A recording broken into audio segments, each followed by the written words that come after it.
The nature of measurement. So when you measure something, it's a quantitative observation, and it always consists of two parts.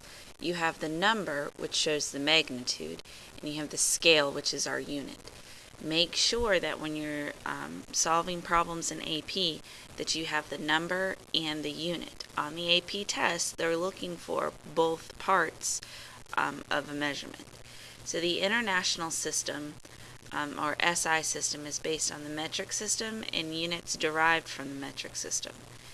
The metric system is based on 10, so you can just use a decimal. So King Henry died unusually drinking chocolate milk, that kind of moving the decimal thing. And you should remember that from Chem 1. So some fundamental SI units that you need to know would be the unit for mass. What in Chem 1 we say is grams. The SI unit is actually kilograms.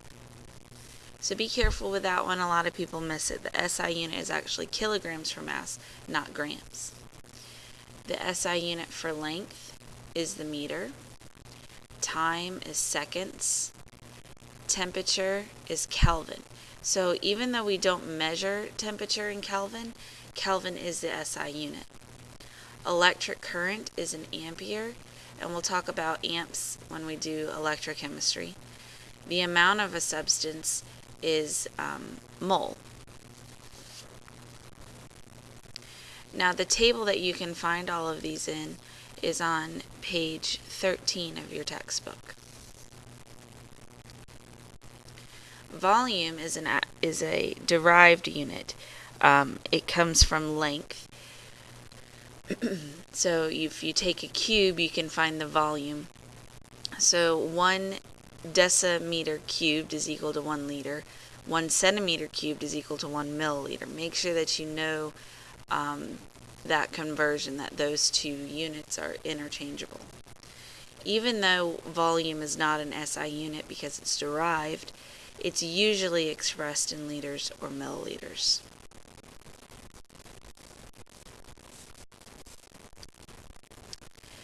Mass is the measurement of the amount of matter in an object. Weight is the force of gravity exerted on the object.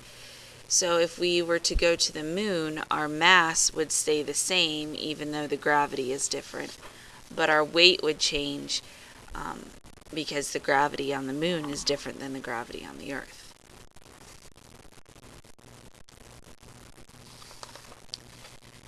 So accuracy refers to the agreement with a particular value with the true value. Precision refers to the degree of agreement among several elements within the same quantity. So if we look at our bullseye, picture B in the middle is precise but not accurate. Picture C is both accurate and precise. Picture A is neither accurate nor precise. So you can have precision without being accurate. You always want to take more than one measurement reading or do more than one trial to make sure that your precision is correct. If you have a measurement that's way out there in left field compared to the other ones, then you know there was some sort of error. A random error is when you have an equal chance of being high or low. A systematic error means that you're always too high or you're always too low. Significant figures are meaningful digits in a measured or calculated quantity. It indicates the margin of error. How precise is the instrument that you're reading? When measuring, you want to record all known digits plus one estimated. So if our graduated cylinder only tells us the ones place, then we would want to estimate the tenths place. So if we say the volume is 6 milliliters, the actual volume is somewhere in between 5 and 7. So you could write it as 6 milliliters plus or minus 1 milliliter. If we say the volume is 6.0, then the actual volume is somewhere between 5.9 and 6.1. So it's showing our volume with a little bit more accuracy or precision. So we would say 6.0 milliliters plus or minus 0.1 milliliter. This would be the better measurement. When you read your instrument, you're always going to give all known digits plus 1. The plus 1 must be estimated so it can differ from person to person because your eyeball might see something different. So measurements always have some degree of uncertainty, and it's that last digit that's uncertain. So when you read the balance, that last digit tends to flicker up and down a little bit because there's some uncertainty there. Most of our balances will beep when they have the most common digit at the end. Sometimes, depending on the air movement in our classroom, it will never settle down enough. So you just kind of have to go with what's most common and just go with it. On our graduated cylinder here, we can see that we're marked off on every ones place. So when we read this measurement, we would say 50, and then my eye sees that it's not quite up to the 53 mark, so I'm going to say it's 52.9. So again, we're estimating that last digit's place.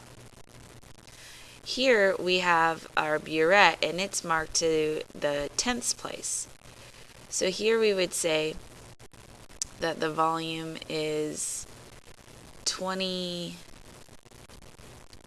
it's past the tenths place, so 20 point, and then I need to estimate the 100ths place, so I'll say 0.5.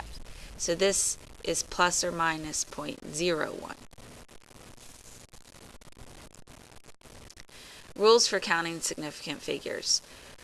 Non-zero digit integers 1 through 9 always count. Zeros count if they're captive, which means if they're in between. And it doesn't matter how many zeros are in between two numbers. As long as they're between two numbers, they count.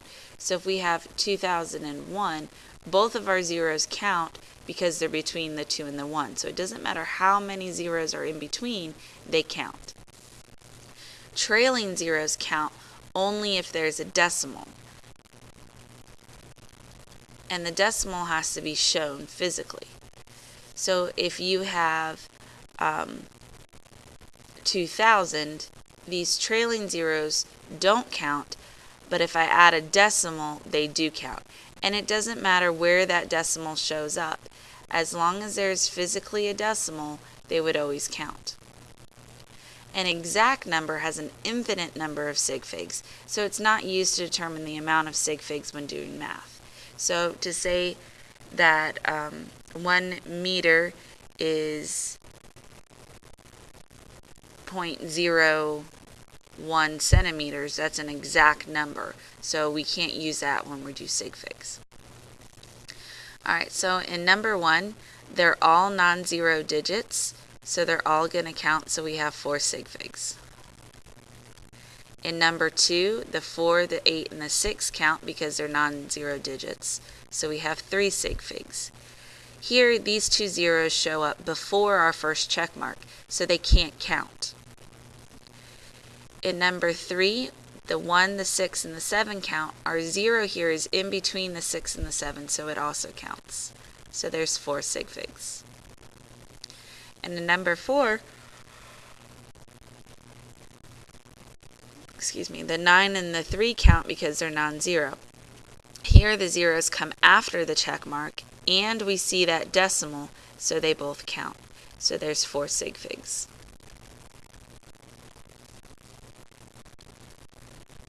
When you're doing sig figs in math, there's 2 different rules to remember. Multiplying and dividing, you use the number of sig figs with the fewest in your problem. When you add and subtract, you just worry about the decimal, so you go with the fewest decimal places. So, for example, if we were to say 6.38 times 2.0, we're multiplying. Our first number has 3 sig figs. Our second number has 2 sig figs, so we need an answer with 2 sig figs. Your calculator will give you 12.76. So to round it to 2 sig figs, we would want to keep the first 2 digits. The third digit is higher than 5, so our answer is really 13. In the next problem, we're adding, so we're going to go with the fewest decimal places. Our first number has 1 decimal place, and our second number has 3 decimal places. So the calculator gives us 18.734. We're going to round it to one decimal place. It doesn't matter how many numbers come before the decimal, you have to write them. And then we would just say 7. The 3 is not large enough to round the 7 up. Alright, so if you have a number 846, how do you make it one sig fig? You'd want to keep that first digit. Because the 4 is not larger than 5, it's going to leave the 8 alone. But 8 and 800 don't hold the same magnitude, so I have two options. I can use zeros to hold, to make it the same magnitude, to hold the space, or I could put it in scientific notation. Both of these would be appropriate answers. To 2 sig figs, I would want to take the first two numbers, so that would be the 8 and the 4. Because the next number is a 6, we're actually going to round the 4 up to a 5. But again, 85 and 846 aren't the same magnitude, so I'm going to add that 0, or I could say 8.5 times 10 to the second. Either of those would be appropriate. To make 4 sig figs, I would have to use all 3 of my numbers, plus I need an additional one. So the way we can do that is by adding our decimal and a 0. The 0 is at the end, and there's a decimal, so that 0 is significant.